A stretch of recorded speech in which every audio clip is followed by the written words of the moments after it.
Mark Selby is a four-time world champion and one of the greatest snooker players ever. But behind all those trophies and victories is a story so dark that most people never knew about it until he finally spoke up. When Mark was just 8 years old, his mother walked out on him and his family. She abandoned them and never came back. Mark has never spoken to her since that day, even though she still talks to his brother. That kind of pain stays with you forever. But things got even worse when Mark turned 16. His father, David, got diagnosed with cancer in September 1999. Just 1 month later, his father died. Mark lost the most important person in his life. He lost his hero. What happened next is something Mark kept secret for many years. He later revealed to the BBC that he tried to take his own life multiple times when he was younger. He explained, "Having lost my dad so young, I didn't know where to turn.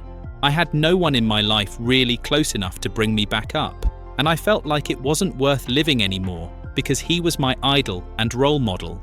A teenage Mark Selby was completely alone and broken.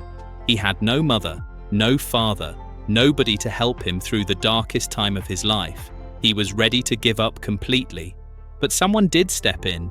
A man named Alan Perkins, who was a family friend and snooker mentor, saved Mark's life. Perkins let Mark live in his house and encouraged him to focus on becoming a professional snooker player. He gave Mark both a roof over his head and a reason to keep going. For years after that, Mark never told anyone about his suicide attempts. He explained, "For years I never spoke about it. I didn't feel like I could." Like many men, he felt embarrassed to show weakness. Society told him to be strong and tough. Showing feelings meant you were weak, so he kept everything bottled up inside.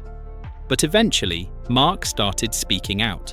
Once he did, everything changed. He said, "But having since spoken about it, if anyone asks me questions now, I feel as though it's the easiest thing in the world to speak about it." He wanted to help other people who were suffering. He said, "If I was to help just one person out there in the world by speaking out, I feel as though I've done my job."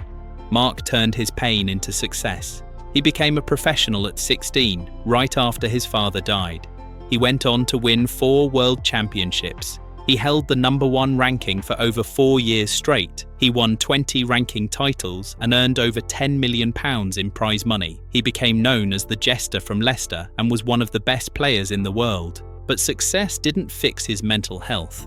In fact, something strange happened after he won his first world championship in 2016. His wife Vicky noticed something was wrong. She came to celebrate with him after the win, but Mark just stared through her like she wasn't even there. He didn't celebrate. He didn't look happy. Vicky knew something was seriously wrong. Mark later watched the footage with a doctor. The doctor told him, "By your body language and how you were acting, you were definitely going through it without even knowing." Mark was suffering from depression during his greatest moment and didn't even realize it. A few months later, doctors put him on medication. For 5 more years, Mark kept his depression private. Then, in January 2022, after losing a match, he posted on social media.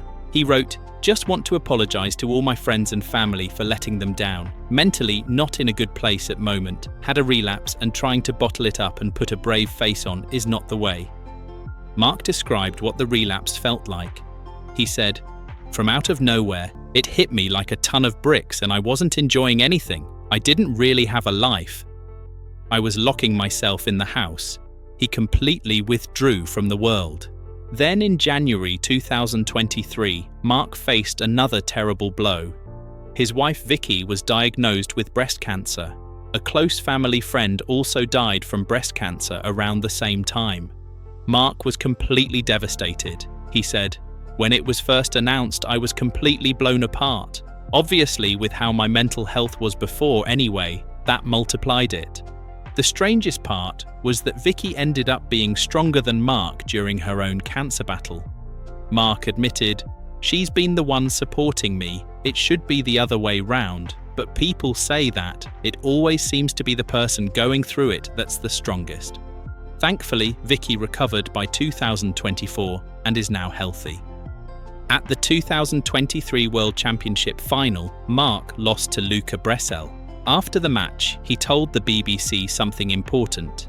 He said, With things going on off the table as well, not just me but with Vicky as well, obviously you realise that health's more important. At the end of the day, it's a game, but a game that you want to win, but if you don't, it's not the end of the world. He finally understood that life matters more than snooker, but Mark's struggles weren't over. In the summer of 2024, he lost in the first round at Sheffield. He was so upset that he almost quit snooker forever. He admitted, "If you had put me on the spot there and then, I'd have probably never played again." He told his friends and family, "I'm not really enjoying it. I cannot keep putting myself through it because it was making me even more ill." His doctor gave him advice that changed everything. The doctor said, "Whenever you feel like that, just pick and choose. I know you want to play in everything, but you need to start putting yourself first." Mark took the summer off and didn't touch a snooker table. After that break, something incredible happened. Mark came back stronger. He won the Welsh Open and banked £100,000. He won the Champion of Champions in his hometown of Leicester. He even won his third UK championship, beating the great Judd Trump. These victories came just 8 months after he almost quit forever. Mark now knows he'll never fully overcome depression. His doctor told him he'll just learn to live with it better. Mark explained, "I know it's going to happen again at some point. The doctor has said that I'll never overcome it. I'm just going to learn to live with it better." He accepts that he'll have bad days again, but he has better tools to handle them now. He takes medication every day and might for the rest of his life. He writes down one goal to complete each day, even if it's just taking his daughter Sophia to the park. These small daily goals help him stay focused and give him purpose. Mark is now fighting for better mental health support in snooker. He believes tournaments should have mental health professionals on site. He explained the problem clearly, saying, "If you're going through what I was going through and what Ronnie O'Sullivan was going through, you don't know from day to day how you're going to feel. I could feel okay today, but I could wake up tomorrow and feel absolutely rubbish, and then obviously not want to play and feel really low." Right now, players only have two choices when they're struggling at a tournament: pull out completely or suffer through it. Ronnie O'Sullivan agrees with Mark. O'Sullivan had to withdraw from the Masters and told Eurosport, "I think snooker should have someone at the tournament employed, as like if someone is struggling, they've come off the table, do you need 10 minutes with someone? I just think a lot of players suffer in silence." Both champions know many players are quietly struggling. Mark's story is about more than snooker. It's about surviving when life tries to break you. He was abandoned as a child, lost his father as a teenager, attempted suicide multiple times, battled depression for decades, watched his wife fight cancer, and almost walked away from everything he worked for. But he's still here, still fighting, still winning, and now he's helping others by telling his story.